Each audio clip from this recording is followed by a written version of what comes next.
Yes, indeed it is. It is a very, very, very sad one. Over the 4th of July weekend, in the 84 hours of the 4th of July weekend, 82 shootings took place in the city of Chicago. 14 were killed. And this is one of those things, man. The Chicago Tribune reports that 30 people were shot. Four of them were fatal during the 13-hour stretch of Sunday afternoon to early Monday morning. I mean, wow. I gotta tell you, like, the mayhem in our streets, y'all. Like, can I just have a personal moment on that? Like, the mayhem taking place in our streets, and we're talking about one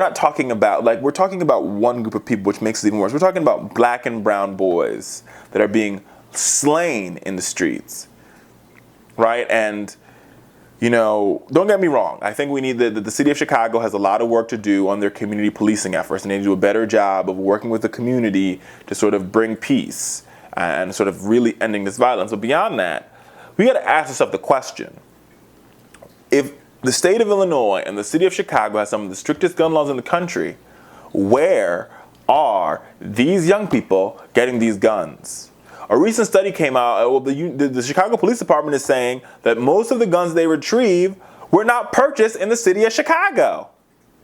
So the guns that they retrieved aren't purchased in the city of Chicago, but they're killing black men and black and brown men and boys in the city of Chicago, being killed by other black men and boys who probably aren't leaving the city of Chicago. That means we have a gun problem, America. And I'm not talking about those folks out there who like to go shoot deer during the weekend.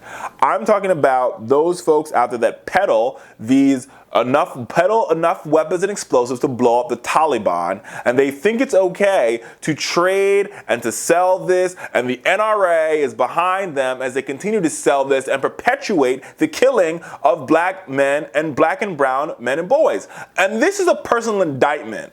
And I'll make it because I really don't give. I could give a rat's ass, right? The truth of the matter is here, when it comes down to this violence, I believe that the NRA is not only responsible, but the NRA should be held in. I don't even know if you can hold them in contempt, but like they need to be shut down, closed, and fined billions and billions and billions of dollars for all the countless murders that they have caused to black men and brown men all across the United States of America. In their effort to uphold the Second Amendment of the Constitution, they are literally killing Americans, cold-blooded killing Americans. And it's okay. Right? Because members of Congress gives them a pass, because if you don't give them a pass, you'll lose your election. They've gotten too much power, they've gone too far, and it's time for them to change America. But that could only change when America stands up and say, we are sick and tired of being sick and tired, we are fed up of the status quo, and we are tired of seeing stories like what's happening in Chicago. 84 shot. Last week, 15 shot. The week before, 24 shot. When will we be disgusted enough to do something? How much disgust do we have to have in this country for us to do something? How much is it going to take? What is it going to take? Is it going to take are we going to have to go back to 1963 when they blew up buses of people trying to register people to vote for us to be outraged? The outrage should be happening now, America. Right now. When will we be outraged enough to stop the NRA and stop the gun violence on our streets?